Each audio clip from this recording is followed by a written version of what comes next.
Epílogo. Un cambio cuántico. Así pues, queda una pregunta más. ¿Qué relación existe entre el pensamiento y la realidad? Como demuestra una atención cuidadosa, el pensamiento en sí se encuentra en un interminable proceso de movimiento y desarrollo. David Bohm. Hasta ahora hemos hablado de que cambiar la mente de forma permanente influye sobre el estado físico y mental. Pero ¿tiene alguna consecuencia en nuestra vida el hecho de ser una nueva persona o de poner en práctica una nueva actitud? Si creemos que nuestros pensamientos son los que determinan nuestro futuro y queremos evolucionar nuestro cerebro para pensar de manera diferente, ¿no cambiaría eso nuestra vida de algún modo? En pocas palabras, si cambiamos nuestros pensamientos, cambia nuestra realidad. Mientras los pioneros de las fronteras de la neurología nos proporcionan nuevas y excitantes evidencias de que así es, otro campo de la ciencia se ocupa de analizar los fundamentos de nuestra pregunta. ¿Nuestros pensamientos influyen en nuestra realidad? Y, de ser así, ¿cómo es posible? Por lo que se refiere a la evolución humana, apenas hemos comenzado a plantearnos la posibilidad de que todo lo que hay en nuestro entorno sea una única manifestación de una infinita variedad de posibilidades, de modo que, para responder a esta pregunta, comenzaremos por analizar lo que la ciencia, la física cuántica en especial, tiene que decir sobre la mente y la naturaleza de la realidad. Después pasaremos a hacer unas últimas reflexiones sobre cómo nosotros, como individuos, podemos vivir desde un estado mental evolucionado. Durante centenares de años, la explicación científica sobre el orden y la naturaleza del universo consistía principalmente en perspectivas mecanicistas de la realidad, como por ejemplo que todo en la naturaleza era predecible y podía ser explicado con facilidad. A comienzos del siglo XVIII, el científico, filósofo y matemático René Descartes desarrolló una justificación racional para una comprensión universal, matemática y cuantitativa de la naturaleza.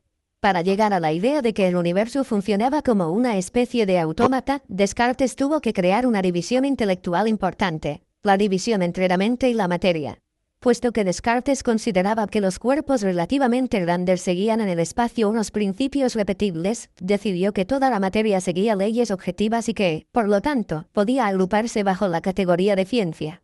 En lo que se refiere a la mente humana, sin embargo, había demasiadas variables a las que enfrentarse. La mente era demasiado personal y subjetiva como para poder medirla. Dado que la mente poseía tal libertad de opciones, Descartes dejó el concepto de la mente en manos de la religión. Consideró que Dios debía hacerse cargo de todo aquello que reside en nuestro interior, y que la ciencia debía encargarse de lo neutral, de lo que está fuera de nosotros. En esencia, Descartes dictaminó que la mente y la materia eran dos aspectos completamente diferentes de la realidad. La filosofía y la religión se encargarían de la mente y la ciencia de la materia. Ambas cosas no debían mezclarse. La distinción entre la mente y la materia, el dualismo cartesiano, ha sido la mentalidad imperante en Europa durante siglos.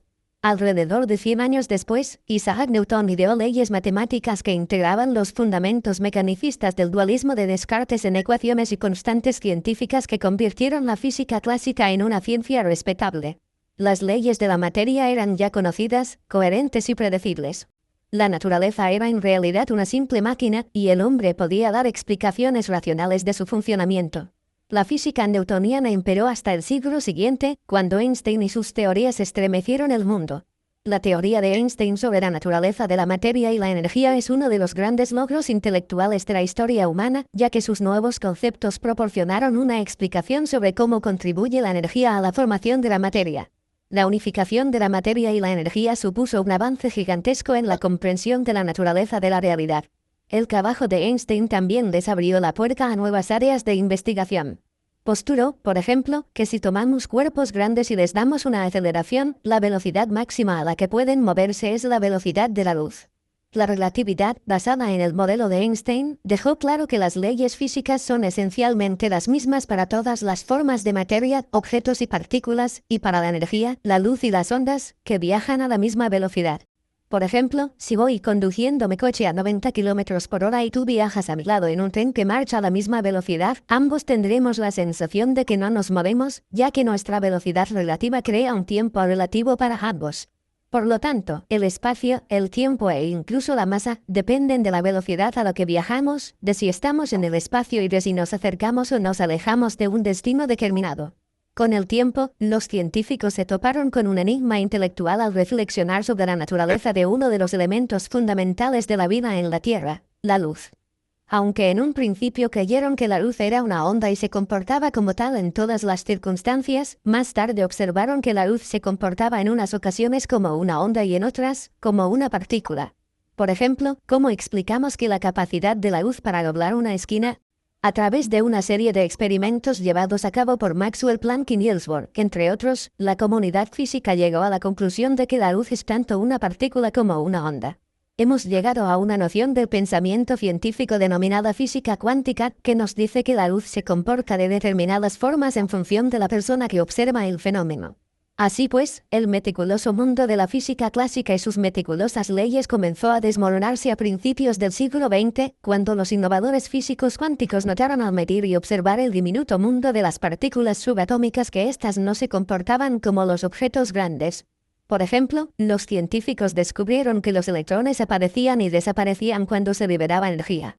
Cuando la energía actúa sobre un electrón y provoca que éste se mueva hacia el núcleo, el electrón no se mueve de una forma suave y continua, como esa manzana que cae del árbol en la física clásica newtoniana, sino que su comportamiento se parece más al de una bola que desciende por una serie de escalones, ganando y perdiendo energía.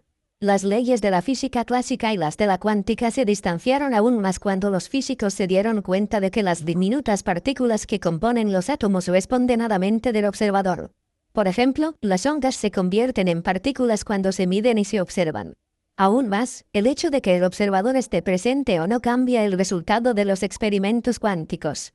Así pues, la mente subjetiva influye en el comportamiento de la energía y de la materia. De buenas a primeras, el mundo de la materia y el subjetivo mundo de la mente dejan de estar separados. La mente y la materia están relacionadas, y en el mundo cuántico de las partículas subatómicas, la mente ejerce un efecto directo sobre la materia. Esta es una idea poderosa e influyente que yo he simplificado en gran medida para nuestros propósitos, pero lo más importante es comprender la naturaleza radical de este cambio en nuestra comprensión del funcionamiento del universo. Sin la menor duda, la mayoría de los físicos cuánticos nos dirán que el observador influye sobre el diminuto mundo infinitesimal de las partículas subatómicas. También nos dirán que en el gigantesco mundo de los objetos y la materia todavía reina la física clásica. El observador no tiene influencia alguna sobre los objetos grandes y el mundo objetivo de la materia, argumentarán de manera educada. Y esa idea de utilizar nuestra mente para controlar un resultado en nuestra vida, según sus experimentos, es simplemente imposible. He mantenido ese tipo de conversación con varios físicos cuánticos, y siempre rebato sus argumentos de la misma manera. Si las partículas básicas del mundo subatómico son capaces de convertirse en energía y viceversa, y están sujetas a la influencia del observador, entonces los humanos tenemos un enorme poder potencial para alterar la naturaleza de la realidad. Cuando ellos me dicen que nuestra mente subjetiva y nuestra observación afectan a lo más diminuto, pero no al gran mundo de los objetos sólidos, yo replico que tal vez seamos malos observadores. Quizá podamos entrenar al cerebro y a la mente para que trabajen mejor y lleguemos a convertirnos en observadores más atentos de la realidad. Si desarrollamos nuestro cerebro y nuestra mente, es posible que ejerzamos una mayor influencia sobre el mundo objetivo. La teoría es simple. La mente y el observador son fundamentales para la comprensión de la naturaleza de la realidad. Hay un campo infinito de energía que se extiende más allá de nuestro actual concepto del tiempo y del espacio y que nos une a todo. La realidad no es un flujo continuo y constante, sino un campo de infinitas posibilidades sobre el que podemos ejercer una enorme influencia, siempre que nos adentremos en el estado mental apropiado, claro está. Cuanto más poderosa sea la mente subjetiva, más influencia tendrá sobre el mundo objetivo. En este libro hemos aprendido que podemos cambiar la mente y el cerebro. Hemos visto que los monjes budistas, mediante la utilización del lóbulo frontal y poniendo en práctica la focalización interior, conseguían una mente más coordinada. Sabemos que el mero hecho de aprender conocimientos reestructurará el cerebro y le permitirá ver las cosas de una manera completamente distintas. ¿Recuerdas el ejemplo de Monet del capítulo 12? Unos simples datos biográficos nos permitieron contemplar la misma imagen de la realidad desde una nueva perspectiva. También sabemos ya que la experiencia moldea aún más el cerebro. Piensa en el catador de vino que, después de prestar atención en repetidas ocasiones al sabor y al aroma, percibe lo que otros nunca han sabido que existe. Quizá pueda aplicarse eso mismo, aunque a mayor escala, a nuestra forma de percibir la vida. Cuando cambiamos nuestra mente de verdad, cambiamos nuestra vida. Parece que seguimos viendo las cosas de la misma forma porque hemos sido condicionados a buscar lo mismo. ¿Quién ve, el cerebro o los ojos? Si quien ve es el cerebro, entonces solo podemos percibir la realidad en función de aquello que hayamos estructurado en nuestro cerebro. En un experimento muy sencillo llevado a cabo hace algunos años se les pidió a los participantes que llevaran gafas protectoras o panorámicas con lentes coloreadas durante 2 semanas. Cada lente panorámica estaba dividida a la mitad. Una mitad era amarilla y la otra azul, de manera que cuando los individuos miraban hacia la izquierda el mundo parecía azul y cuando miraban hacia la derecha las cosas parecían amarillas. Con el paso del tiempo, después de llevar las gafas a diario mientras llevaban a cabo sus actividades rutinarias, los sujetos dejaron de ver los colores del mundo de manera distinta como los veían antes de llevar esas gafas especiales. El estudio demostró que es el cerebro el que ve y no los ojos. Y eso sugiere que los individuos coloreaban la realidad en base a lo que recordaban, y ese comportamiento está determinado por lo que se percibe. ¿Percibimos la realidad cotidiana en base a lo que recordamos? ¿Vemos en función de nuestras experiencias anteriores y no en función de nuestras posibilidades futuras? Cuando mejoramos nuestra capacidad para prestar atención y seguimos un objetivo determinado, nuestros pensamientos pueden cambiarnos la vida. A lo largo de la historia humana, muchos de los personajes que consiguieron unificar sus objetivos y sus acciones llegaron a mover montañas y transformaron el futuro con el mismo cerebro que tú y yo poseemos. Los estudios que utilizan generadores de sucesos aleatorios han demostrado que la mente puede cambiar el típico resultado objetivo de 50-50 que se obtiene al lanzar una moneda 2 y muchos otros estudios en desarrollo han comenzado a explorar el casi desconocido territorio de la interacción entre la mente y la materia. Tal y como dije en el capítulo 1, los pensamientos importan y se convierten en materia. No podemos hacer la misma distinción que Descartes. Nuestros pensamientos influyen en los fenómenos físicos e interactúan con la materia del universo. A decir verdad, nuestra realidad personal no es más que un reflejo de nuestra personalidad. Las implicaciones del desarrollo cerebral son extraordinarias. El simple hecho de pensar de una manera nueva y distinta altera nuestro futuro. Si pasamos de pensar a hacer y después a ser poniendo en práctica los procesos que he descrito en los 2 últimos capítulos, focalizando nuestra atención, utilizando el repaso mental y utilizando el conocimiento, la instrucción y las recompensas, y somos capaces de demostrar nuestro objetivo y actuar en consecuencia, dejaremos de ir a lomos de un gigante. Nosotros seremos el gigante. No hace falta que esperemos a que la ciencia nos dé permiso para hacer cosas poco habituales o para ir más allá de lo que nos han dicho que es posible. Si lo hacemos, convertiremos a la ciencia en una nueva religión. Debemos ser inconformistas y practicar lo extraordinario. Si confiamos en nuestras capacidades, crearemos, literalmente, una nueva ciencia. Si nuestra mente subjetiva controla el mundo objetivo, estamos muy por delante de las leyes y teoremas científicos actuales. Y cuando repetimos una y otra vez el proceso de reflexión deliberada para convertirnos en un ideal más evolucionado del yo, nos estructuramos para ser mejores que nuestro entorno. Saber que nuestros pensamientos controlan el entorno, en lugar de que éste nos lleve una y otra vez a pensar de determinada manera, nos convierte finalmente en la causa, y no en el efecto. Ya no vivimos una vida de estrés, ya que no perdemos el control ni nos hundimos en la ansiedad por lo que podría ocurrir en un futuro basándonos en los recuerdos o experiencias pasadas. No hay nada por lo que estresarse cuando sabemos cuál será el resultado final de nuestros pensamientos, cuando conocemos nuestro futuro. Cuando confiamos en nosotros mismos, en nuestra mente y en el campo cuántico de posibilidades infinitas, nos liberamos del primitivo estado mental de supervivencia. Dejaremos de temer lo desconocido y lo impredecible, porque nuestra mente ya ha creado el resultado en nuestro entorno. Y el entorno es ahora un producto o un reflejo de nuestra mente que ya ha experimentado y registrado los sucesos que están por llegar. Hemos aprendido que, durante el repaso mental, el cerebro no aprecia la diferencia entre lo que piensa, interior, y lo que experimenta, exterior. La aplicación de estos principios hará que el cerebro esté por delante del entorno. En otras palabras, gracias al repaso mental, podemos cambiar nuestro cerebro antes de que la experiencia exterior tenga lugar, de modo que el cerebro ya no es un registro del pasado, sino del futuro. También hemos aprendido que los sentimientos y emociones no son más que el producto final de las experiencias pasadas. Si creemos que nuestros pensamientos son los que deciden nuestro futuro, entonces vivir en base a los sentimientos familiares y las emociones pasadas es vivir en función de nuestros recuerdos. Los recuerdos pasados se procesan en el cerebro como sentimientos. Cuando los recuerdos pasados se convierten en los sentimientos para los que vive el cuerpo, generamos pensamientos de forma inconsciente que están conectados únicamente con el pasado. Así pues, sentir es pensar en el pasado. Esto explica por qué tantos de nosotros elegimos siempre relaciones difíciles, trabajos con la misma dinámica y otras circunstancias recurrentes en nuestra vida. Cuando tenemos de manera inconsciente los mismos sentimientos cada día, creamos más de lo mismo. El origen de la auténtica energía de la creación pasa por superar lo conocido y lo rutinario y por encontrar una motivación. Pensar más allá de lo que sentimos supone un gran esfuerzo para cualquiera. Si no podemos crear un estado mental que supere lo que sentimos, jamás llegaremos a entrar en contacto con nada desconocido e imprevisible. La mente reside en el cuerpo cuando vivimos en base a los sentimientos. Sacar la mente del cuerpo y colocarla en el lugar que le corresponde, en el cerebro, es un auténtico acto de voluntad. Cuando por fin conseguimos dejar de pensar con el cuerpo y comenzamos a pensar con la mente, comenzamos a vivir una aventura con nuevas e ilimitadas experiencias. Uno de los factores que afectan nuestra capacidad para imaginar y crear un ideal de nosotros mismos es nuestra visión limitada del orden y de la naturaleza del universo. Da igual que seamos escépticos o creyentes. Lo que debemos comprender es que el universo nos ofrece muchas más posibilidades de las que nos han enseñado y condicionado a aceptar. Debemos recordarnos que somos mucho más que la suma de nuestros procesos biológicos. Somos esa esencia inmaterial y autoconsciente que anima el cuerpo físico. Al mismo tiempo, estamos unidos a una conciencia mayor que da vida y forma a toda materia. Ambos niveles de conciencia son inseparables y se encuentran en nuestro interior. De hecho, son esas conciencias las que definen quiénes somos.